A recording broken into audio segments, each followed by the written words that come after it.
Yeah, so we did a run-through on Saturday. First full-speed practice was Sunday, get them off Monday for finals. Then practice yesterday and today. We'll practice again tomorrow, and then we'll take the day off on the travel day on Friday and then get 3 practices in at the bowl site. This is how we've done it the last 3 years, and I really like this format. Get plenty of work, but at the same time keep the guys fresh. And so we kind of transitioned to Toledo today. Last few practices was actually more on us, getting back to the speed of the game and getting physical, getting our edge back. Try to make it a little light, just in terms of having fun and getting them spiced up a little bit. I think that's the point this time of year. And, somewhat of an emotional roller coaster this season. Some of the biggest moments in school history, and then, your head coach leaves, which is a part of this game. And so just trying to make sure these guys enjoy this week and hopefully go get a win. I've seen a lot of things on social media. You talk about trying to make it fun, water balloon fight. Yeah. The GAs going against each other one-on-one. How important has that been to try to get these guys back in the right frame of mind? Big. I like the competition part of it too. You can have fun and still compete. The GAs doing stuff I like because the situation we're in, a lot of those GAs are coaching those guys on their own.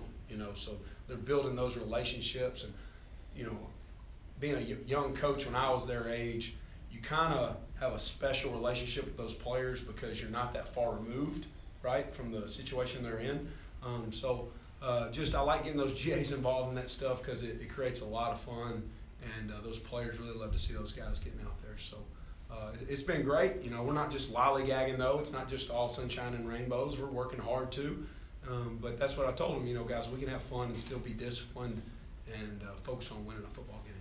You mentioned the emotional roller coaster the season's been, but going back to the New Mexico State game and all the highs and lows really since then. What's been your main message to the team as you've kind of navigated these past few weeks?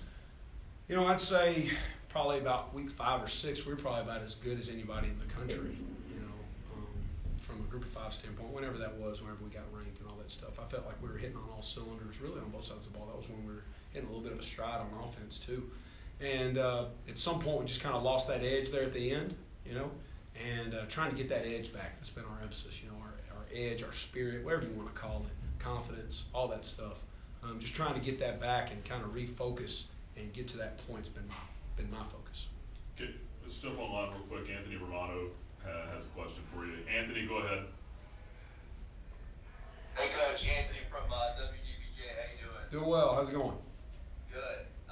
Just for you personally, what are the last few weeks stepping in as the interim been like, and how do you feel like maybe you've kind of stepped into the role and grown as a coach over the last couple of weeks? Well, the first thing that's really special for me is I have a really intimate relationship with quite a few of these players because I've been here since I was the first coach, boots on the ground, when Coach got hired. So I've helped recruit every class the last 4 years and been involved with a ton of them.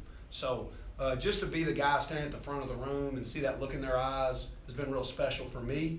And then just the ability to create better relationships with these offensive players, because I usually don't get to interact with them like that. And so I've been trying to be really intentional to hang around the offense this week. They don't need my help by any means, but just from a relationship standpoint, be around those guys. So those are probably the 2 most special things for me, just how much involvement I was with the recruitment of these guys and then being involved with the offense a little bit. And if I can follow up, how do you feel as if the players have sort of handled this whole transition process between Coach Freeze leaving, Jamie Chadwell coming in, and obviously preparing for a game at the end of the month? How have they kind of handled all of that kind of up and down roller coaster? Well, I think preparing for a game helps with all that because that break we had from the end of the last game until we started practicing, there wasn't a ton of workouts going on because it's dead week, getting ready for finals and things like that. I always worry about those guys being isolated, and you can convince yourself of anything when you're isolated, right, in your thoughts. So now that we're preparing for a game and practicing, I think it creates routine, and we're back to doing what we always do. Josh, I wanted to ask you, you're dealing with transfer portal, there's coaches do things differently. How are you approaching the guys who've entered the portal?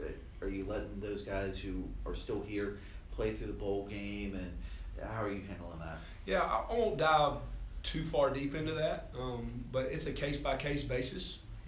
what are the reasons they're leaving, how have they performed this year versus how they handle their business, you know.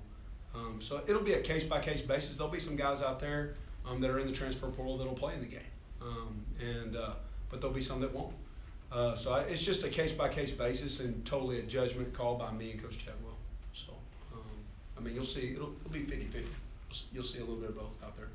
What's your communication with Coach Chadwell been like so far? You know, it's kind of weird. You know, it's like I got one foot on the 2022 team and one foot on the 23 team because I'm helping him with recruiting while I'm focusing on this team and winning the bowl game. So my conversation with him has really just dealt with recruiting and the update of our roster. You know, who we're losing. You know, that's when anytime you're a new head coach, you're trying to figure out, you know, what are we losing, what do we need to go get, all that type of stuff, right? And so that's really been my role, is to update him. Hey, we're going to be short at this position. Feel like we need a few more of these guys, A, B, and C, versus where the bowl game's totally just a separate deal. He's kind of being hands off with that. What clarity, if any, has he given you as far as 2023 or what he wants you doing right now? You know, those conversations will stay between us. You know, nothing to report yet, and but those conversations will stay between us, and we've been in constant contact. Coach, can you talk about your opponent a little bit? I know you just started on him, but what you see, I mean, I'm looking at a dual threat quarterback. Yeah. They look like they're pretty explosive at times down the field. Some thoughts on that? Yeah, they start off really hot. You know, they easily, I think I was telling you yesterday, they easily could be a 10-win football team. You know, they lost their last 2 going into the championship game. So you're talking about a team that easily could have 10, even 11 wins. Just really impressed with how they run their offense. They do a great job of not allowing negative plays, mainly because of how athletic the quarterback is to escape things. And then defensively, they're extremely sound and play extremely hard. So a really well-coached football team. Not your typical MAC school per se. You know, typically when you think of the MAC, you think of like a Group of 5 Big Ten. You know, big, powerful, strong. Not as much going to test you, all blades of grass on the field. These guys are not that way. They got a lot of speed on the outside, especially, and at quarterback. So it'll be very similar to a lot of teams we've faced. You being interim head coach, not the only change on the on-field staff. What can you shed as far as some of those other guys, maybe some guys you called up from analyst roles, and you know, how you envision game day rolling for those guys? Yes. So Robert Balla has been elevated to help with the deep secondary. Jordan Cantrell's been elevated to linebackers. I mean, I'm still coaching those guys, but obviously I got other things I'm going. Malik Slater, our graduate assistant, is going to coach the D-line. I'm assistant with that as well, obviously. And then on offense, Jesse Stone at quarterbacks and Zach Chrysler with tight ends. That's been the main elevations we've had. And then Logan Bradley, obviously, as a quality control, is also helping with the tight ends as well. But really excited for those guys. What a great opportunity, man. Coaching a Division I football game at a young age like that, really excited for them. Will some guys be in different spots, like as opposed to booth, field, that type of thing? Yeah, that's actually something we're going to discuss today. We really wanted to wait until we felt comfortable in the game plan, and then talk about where we felt like we needed the most eyes for adjustments and things like that. You know, because obviously when we're on offense, I might be a little less involved in drawing up the adjustments for the defense. I'm still going to call the defense, but you know, I've got to be out there to help manage the clock and things like that. So, Coach Freeze and Coach Austin kind of handled the play calling duties on offense. How do you envision that going? We'll see when we show up. You did mention the Sunday of the bowl announcement that you were going to keep a lot of that play calling responsibility close to the vest. So Yep. Is that still the case? Yes, it is. Have you seen some of the veterans on your team? Do you feel like, you talk about the ups and downs, have they taken maybe more of a voice during this time, trying to just kind of make sure, you know, from player to player, everybody's mind is where it needs to be? For sure. You know, I view it as a second senior day. You know, that was not the way we wanted our seniors to go out. You know, so that's been an emphasis for me. You know, it's a second senior day. And we get to take these guys down to Florida and try to send them out on a winning note. So yeah, I've really noticed those seniors. You know, they're chomping at the bit. Obviously, the Scruggs, the Durrells, the people like that. Just send them out on a high note. You know, it's been obvious.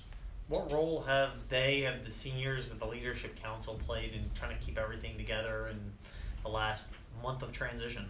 A lot. You know, there's been several player-led meetings and things like that, holding the guys together. Obviously, you got guys leaving or potentially leaving and things like that, so they're trying to make sure everybody's on the same page and to finish strong. They've come to me a lot with things they'd like to see, see us do or adjust a schedule. I'm trying to cater to that pretty well. I'm what I call an NFL head coach, not for long. So while I'm doing it, I'm gonna help out. Get these guys to have a great week, and maybe we'll structure practice the way that they feel better about it. Now I'm not just sitting here taking all these requests in the information box, but I'm gonna make sure that I structure practice or meetings, travel, all those things the way they see it. Let's go online to Jermaine. Jermaine, go ahead. Good afternoon, Coach, and again, hope you're doing well today, sir. Gotta ask you, what's the biggest thing you're looking forward to when it comes to this bowl game? I just want to see us compete and have fun. I think if we do that, we'll probably win. So if we'll go out there and play with high energy and effort, okay, we're talented enough to go out there and compete with a lot of people. We're playing a good football team, but I think we can be hungry and go out there and play with effort and energy. I think we'll like what the scoreboard says at the end. And you also said, you've been there since Coach Freeze has been there. For you personally, what's it like to see the growth of this program and the success that you guys have had over these years? I was telling the story to somebody today. My first day here, they were showing me that they were touring the facilities. I'm a D2 guy. I worked D2 ball for 7 years, and I go to the indoor, and the weight room is in the goal line to the 20, and then they've taken everything that was in this building, chairs, desks, all that stuff, is just sitting in the middle of the indoor. So you're sitting there going, man, this is D1 football. And so just to see the growth of our program, and we got a tremendous AD who contributes to that. I don't know if he's ever said no to anything we've asked for. And just to see how we have grown, not from a facility standpoint, just a culture standpoint, the games we've won, the level of player we're able to recruit now is so much different than my first year here. I mean, we were just begging kids to come on visits when we first got here. Now we can be really selective, and you got kids from Power 5 schools wanting to come here. So it's a tribute to all the coaches that have been here, not just Coach Freeze, and then our administration who contributes to that. Thank you so much, sir. Yes, sir. I know you said that it would be kind of a case-by-case basis with the portal guys. Do you feel pretty good about the depth that you're going to have going into this game? I mean, I'd obviously like to be better. I think we have a plan for that. That's a huge. Normally in bowl week, right? You're developing those young guys that haven't played all year anyway. This is more we're developing because they're going to have to play in the game, right? It's not just using them in practice. So you'll see some young guys out there probably at different positions. I'm not going to reveal that necessarily because then you know who's not playing. But we'll have some young guys out there in some different positions for sure. But I think we've got a plan for who we know is coming to the game, how we can use the depth we have with personnel groupings and things like that. You anticipate Finn playing quarterback for them, or a rotation, kind of like what that I anticipate him playing for sure a lot. The other guy's really good as well. He's definitely got a strong arm. They obviously feel strong about both of them because they keep playing them. So I do anticipate him to be out there, yes. I want to ask about two seniors, both Yeah. on defense for you. Scruggs was here when you guys got here. Undersized at safety, what's he meant to this program in terms of his leadership and helping that? And then you recruited Darrell here, and for him to get an All-American nod in his final college season, what does that mean for the season he's had and what he's been able to do to help that defensive line? The special thing about Scruggs is how resilient he is and how many position coaches he's had too. You think about it, he had a position coach before we got here, and then it was Scott Simons, and then it was Corey Batoon, and then it was Jack, right? Okay, and 3 out of those 4 were different defenses too. So, just how resilient he is and intelligent, and to handle that the right way has been really impressive. Obviously, everybody knows about his leadership and stuff like that, fighting through injuries, all those things. Then Darrell, man, just what a great story for a guy who could have easily, had it not been for COVID, not probably been thrown to the wayside a little bit because of what happened in 21 being hurt, but because of COVID he was able to come back. He proved to everybody that 2020 wasn't a fluke. I think some people felt like, it's 2020, it's COVID, it's different. he might have just been a flash, because of that. But no, he proved this year that he is that guy, and just really impressed with how he's handled that, man. I'm excited about him playing in the game. I think a lot of people are questioning whether he playing the game with his draft status and stuff like that. He is one, I'll tell you, he'll be out there, so we can get ready. And I'm excited to see him playing the game. You look at Mitchell for them at corner. Is he a guy that can cut the field in half for them? Yeah, I think they're really good in the back end. Like I said, they're much faster at the skill position than you would expect most MAC teams. And so just really impressed with how they've recruited. And we'll have to make sure that we play really fundamentally sound at wide receiver if we want to get off any press look by that guy. And looking at your quarterback situation as you have those conversations with your play caller, Yep. How do you assess and how do you make that decision going into this here over the next few days? I think there's a good chance you'll see all of them. I think you get a good chance you'll see all of them, and we'll play to their strengths and things like that. I think those guys have had a really good attitude in the first 4 practices with what we're doing, and I'm eager to see them go out there. And when you talk about an edge and a spirit and a confidence, that's probably the first position group I think of that we're trying to get that back. And really, really excited to see those guys go out there and perform.